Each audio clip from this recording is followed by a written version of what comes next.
Message na biso. Monsieur Diabanza, vous avez moi la matité, d'ailleurs je sais que vous avez ba titre belé maintenant d'ailleurs le voilà moi la matité parce que toyoka ki la matité marché salamaki moi nous salamaki awa tu veux un peu en tête pour expliquer ça qui Ça fait un moment on a remarqué que la matité na biso ba terrain qui m'a posé problème quand on était jeune nous avons la possibilité à obéir à balle. Na terrain où ils ont en premier lieu na kati ya balabala na biso mais aujourd'hui ba venu pratiquement tout et comment va parking on na soso oya mais débé zala les options pour les lots dans le comité vous pouvez avoir raison dans le comité mais les options levées par le gouvernement pour la koluka côté ça peuple pour l'ongwe na wana pour y na budget une première dans notre pays tout ça la rectificatif budgétaire. Il y a des gestions. Différence à des gestions. Et la différence est substantielle. Donc, juste sous cas la vie aussi la vie Thérèse Kapanga, la vie Chébéa. Babomi baron est fort à Kabila. Mais bateau babomi baron, li solo ata, il y a procès na baron de Kamati. Pour aller vite à gérer. Mais ce bakangi musique, yo on banana que bakose le makam. Ceux qui bakangi failli lutter, déjà pour gérer. Ceux qui bakangi musique, on le banana que bakose le makam. Parce qu'il a géré. Ceux qui bakangi matata poni, on le batte que baokali. Ils sont mieux ce que nous sommes pour parler. C'est bakangi, c'est que aïe baki. Pour caméra bakanga qui est azala qui n'a pas dit la takoma qui déjà la vie.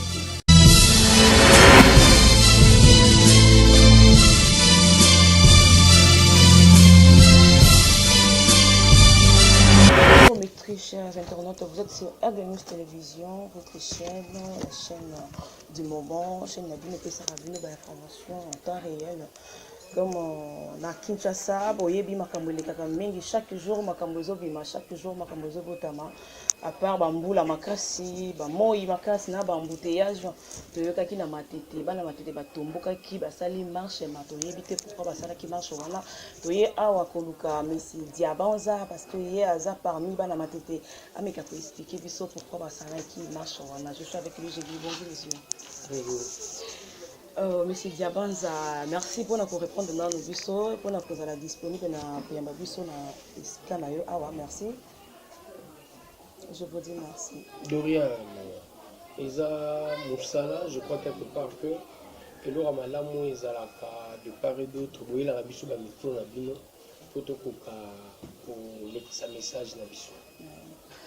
Monsieur Diabanza, vous avez moi la matete, d'ailleurs je sais que vous avez titre belé maintenant d'ailleurs le voilà moi la matete parce que toyoka ki la matete marché salamaki moi nous salamaki awa tu veux un peu en tête pour expliquer ça qui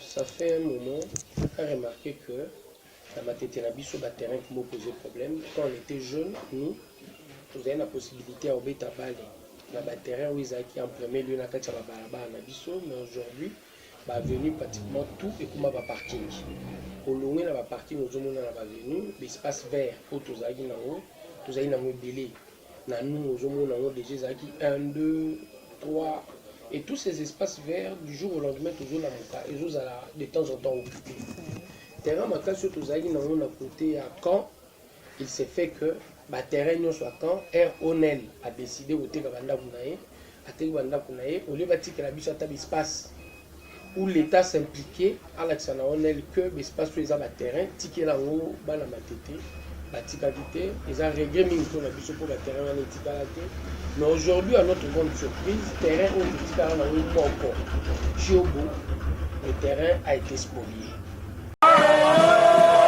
Kokuta na place au milulu ezalaki bato bazaki déjà préparé na ba machette pour basala mobulu ba journaliste ba beti ba kasser ba caméra na bango eza la police te eza bato na ngambo na biso te mais eza bato yo ba armaki bango na ba machette et tozomi tuna na intention nini pendant que ba journaliste bazaki ko saka musana na bango je crois na mobulu eleki lelo tozo senga na ministère intérieur à s'impliquer to éviter les cas vijana pour biso to kotika te terrain wana eza ya bana matete et loko eza pour intérêt public et ko koma na lolenge atamba la moko te pour intérêt privé tokoki kondimelo ko wana te et net ondimelo ko wana te continuer bitumba tokolemba te tia kokanga biso banso lokwa ya ina mbongo ebele soki okanga biso te bato liboso otya na morgue c'est nous et bato batabase bato mosusu na dimension où tu te dis réellement ce n'est pas la police hein. J'ai dit très bien ce n'est pas la police bato batabase eza bato ya armaki ko dégénérer et outi na ngambo ya bato tokutaki sur place o ya armaki soki ka visané se répéter tokolela po na mboko nous disons quelque part l'état a sa responsabilité na ye terrain chombo bateki yango bateki terrain yango bazotonga place wana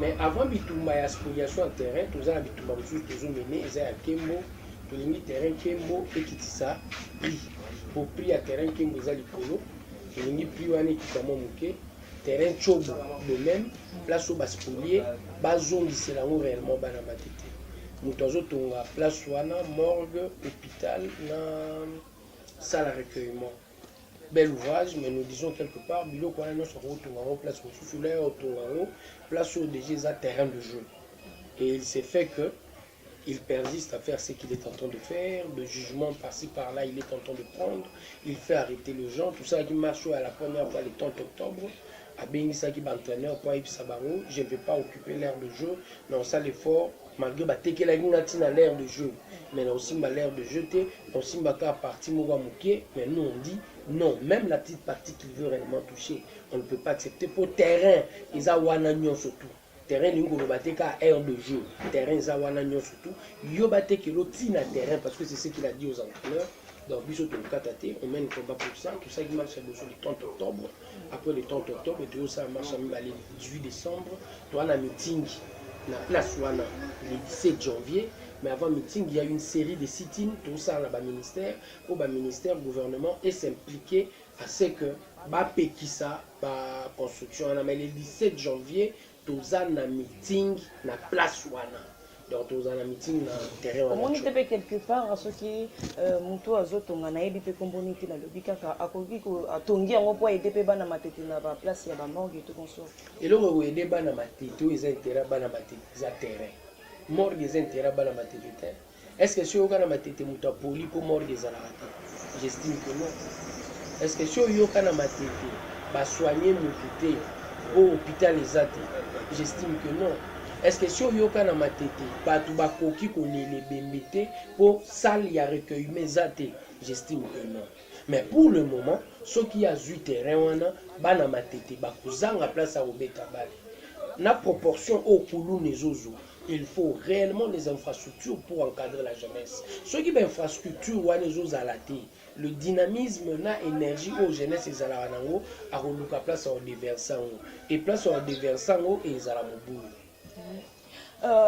Monsieur Diabanza, je crois que tu me vraiment trop mais aux aliments copés, il y a mutu oyo, mukondi amboka yo kelaka, aux congolais, aux politiciens de Tokoi Koloba, mais la carte amboka na biso, tozomo na makambozo leka ebele, la surtout la question moko eza juste des questions, bo ça va trop dur on ngate, au quoi qu'on passe à biso différence ni ko kozala, au quoi ko mona, selon yo politique il y a président Kabila, na politique il y a président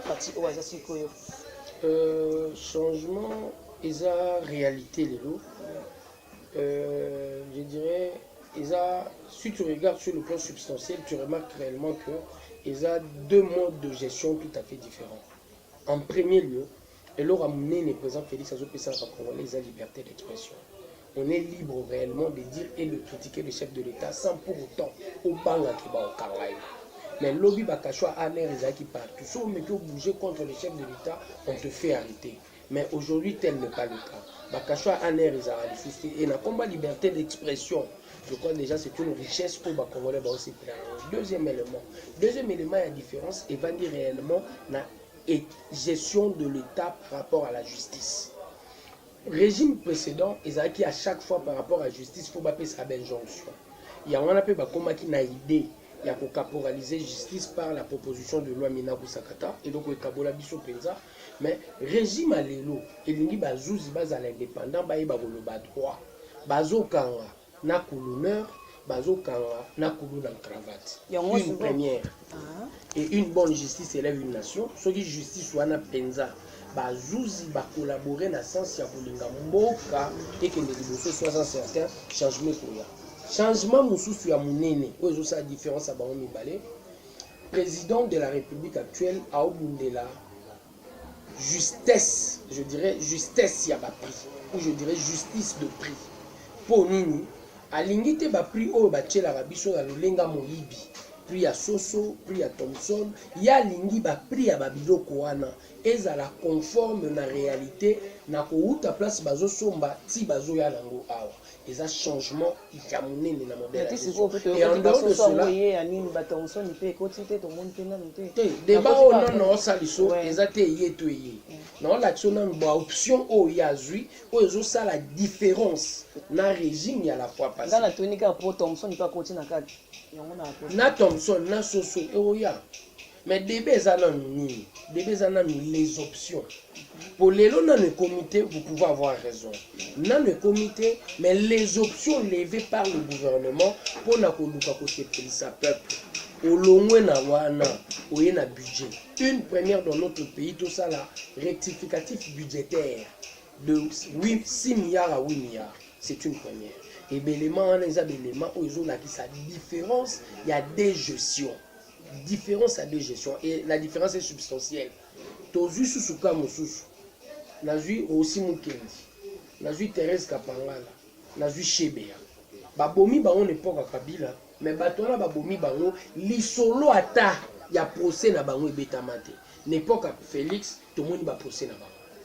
Na ningependa tu na mutu napona nini kaka na époque ya Félix makambo nyonso wana ilalaki na kala ilamuki est-ce que Félix azoluka te a bimisa makambo mongo pona ko intercaler baninga ndo azokanga bango nzela te soki osalaki mabe po anini bakangi Fayulu te na makambo o Fayulu ayibaki 70 000 ya gestion ya entreprise moko toyoki nanu te po ayibaki te agéraki te mais so bakangi muzitu yo oloba nanga ke bakoseli makambo soki bakangi Fayulu te eza po agéraki te soki bakangi muzitu oloba nanga te ke bakoseli makambo parce qu'il a géré soki bakangi Matata Mponyo oloba te ke baokale biso nyonso toyebi lisolo bokanga lonzo so bakangi ye seke ayibaki po kamere bakangaki ye azalaki na Kabila ta komaki déjà na biso mais bakangaki ye mais c'est diamant ça nakata yote bato ebele bazolo bapona makambo ya caméra bimi donc ndenge na mboka ngo comme nango yiba na yo ba okango des jours après bimi pona caméra bon moi te ke pesa image bien te na mboka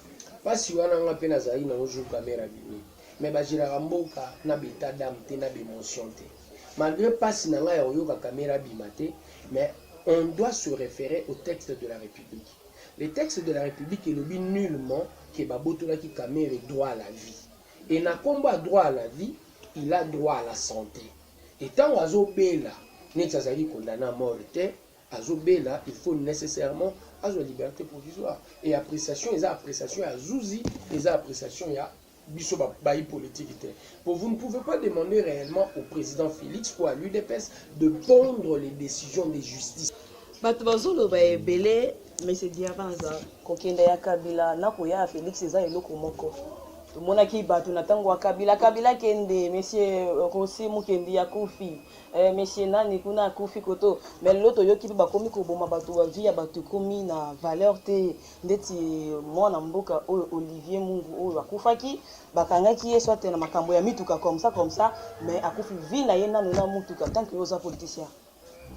Il y a beaucoup d'éléments que nous condamnons par rapport à notre police, mais ce sont des réalités où ils sont universelles. La police nyonso de fois ba dérapaka et dérapage wana eza bitumba na biso po ezonga lisisité moto ata bomi moto ataza moyibi il faut droit à la vie comme je viens de le dire pour Kamere tozana ndingisa te ya kobotola ye bomoi na ye ne loko basali je crois j'ai suivi sa mère avec de pleurs aza clair alingi justice esalama. Et je crois que justice esalama responsable bazala interpellé et puis bakokangama po banga babanda na lisolo le couteau on dirait à midi mbiki, ce qui est faux mais ce qui est sûr les gens savent. Mais c'est Diabanza. Papa Mokonzi mboka lobaki justice et que ça vraiment na mboka na biso état de droit, justice et tout le monde veut makambozo qui est malamu.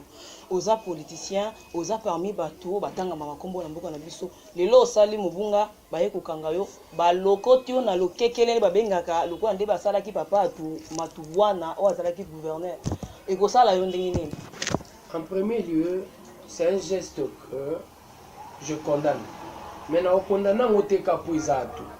Ndenge obeti ya ndeko munga ndenge pe tokobeta ya bandeko mosusu ayibi telefone ntongo bayaka kokanga bango batombolaka bango c'est pas bon. Ndenge pe tokobeta lisolo ya bato oyo nyonso tokomona bakokende ka nyama bakotya bango ngonzi yango pe toa nango d'accord te ndenge moko na ato mais na ndeko atu il faut ntango batindeli yo mandat de comparution oyakaka na limiemia yo moko respecter justice ya mboka na bino mais yo beaucoup respecter dans la place tokomi photo bando condamner geste wana mais c'est que je eloko salinga pasi koyoka ndeko Vuemba kobeta lisolo na kombo ba Nekongo pendant que ça président de l'Assemblée provinciale.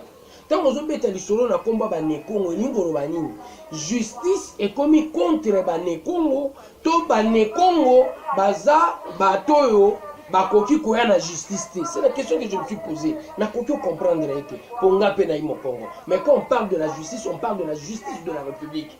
Nous tous na se amibeko wana kotozala oza mo Congo za moluba oza nani Tshisekedi bakanga elolenge wana noki baluba koloba te biso baluba Lumumba bakangi elolenge wana bamemiti na liwana noki batetela koloba te tokobeta ngo na kombo akimutetela to kimuluba te tokobeta ngo na kombo ya mabe.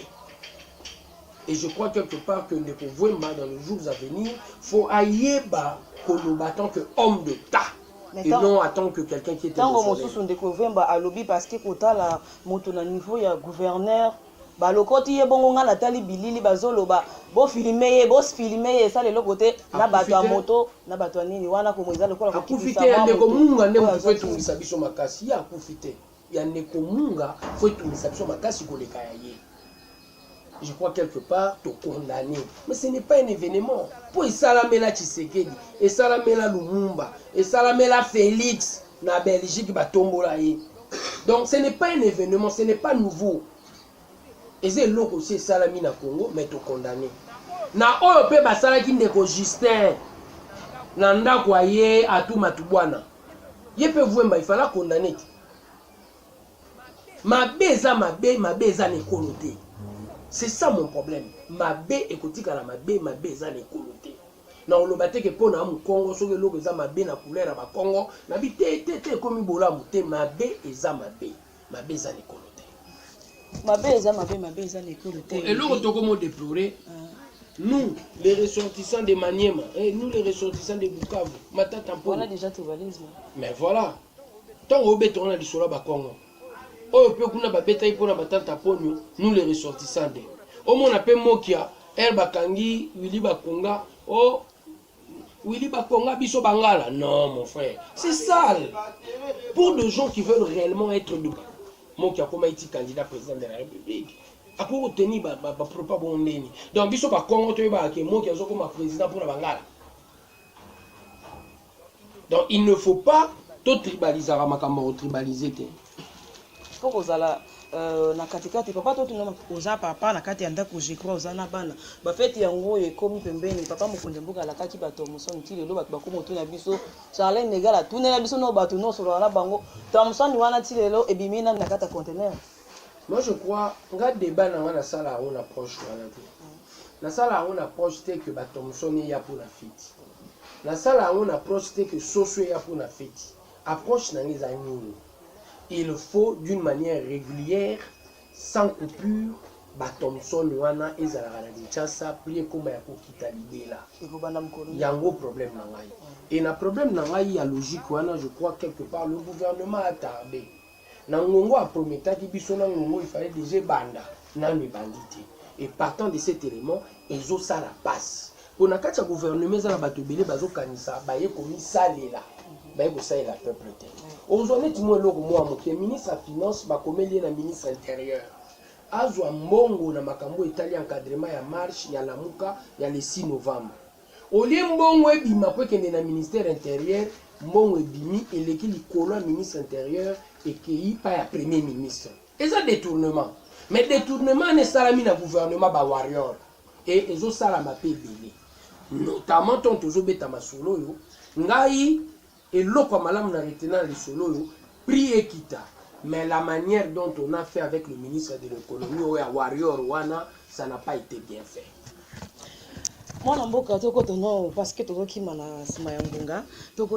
côté élection pour la 2023, batu mingi ngana tambolaka mosala ngeza ka sur le terrain nazoyoka bato bazoloba toboyi ya turo papa Félix na 2023 zalate atoboyi tozonyoka maitu consort yo zali mona mboka ngata mokonza mboka yoka kayo population pe yoka kayo okoko loba nini loko wana potia quelque chose na mitu ya ba congolais te moto aza libre en premier lieu biso lo tobundela ki za liberté notre betoli sur la liberté d'expression moto alingi Félix te na 2023 on voté était biso pe bato to lingi na 2023 to sani to voter maponimi mutu ko kata soki akozala to akozala te.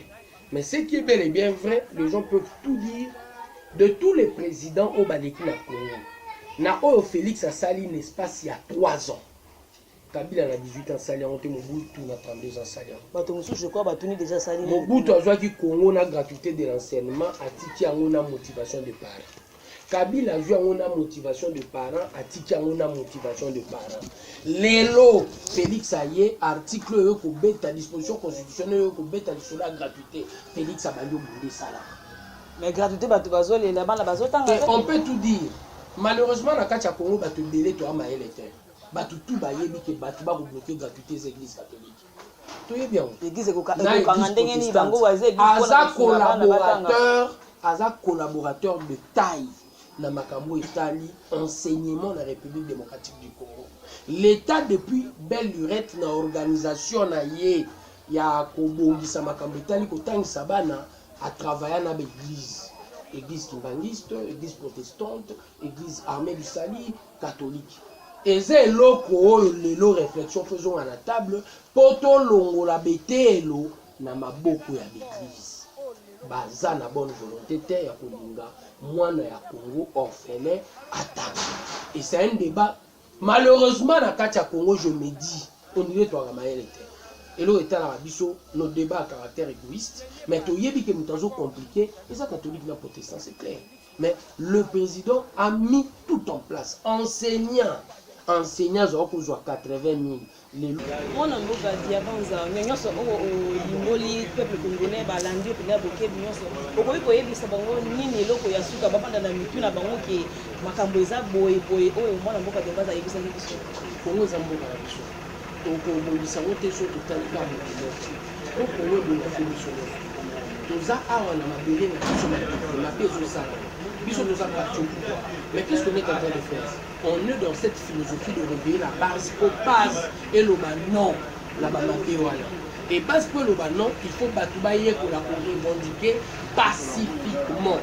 Et ma solo même les États-Unis tellement bien être idéal, il faut batoubater les makapo babouler la limite va comprendre que les cadres au Félix a créé pour la Congo pour permettre à tout de l'accord. 1. Accroissement budget. Au azolu réellement budget fuluka. Ndenge luzolo bambero baki to perdre 15 milliards na Moyibi. Yango IGF installa ngo ko bundisa Moyibi. En second lieu, en dehors ya ki Moyibi ya makambo etali tongo luka budget mata. Il y a encore bagaro tozo sala na makambo etali liberté d'expression. Donc ba congolais ba quoi un changement, ba congolais biso nyonso tout les mapoto na boko isa nini et que Merci beaucoup bandeko balandi wana ezalaki mwana mboka ya panza ndenge ayanoli vraiment la bouquet nyonso makambo nyonso na tuni pe je crois bozwi vraiment biyano na mituna na bino bokomela biso bosabone massivement na Aigle News Télévision votre chaîne bokommente boaimer bopartager botinda basujet na bino oyo boza na besoin ya koloba na bamituna na bino ekokoma ekozanga te contre mon Charlène Migala bona lelo tosuki awa me nayebi tokozonga lisusu mbala nsima numero ya sika. Au revoir.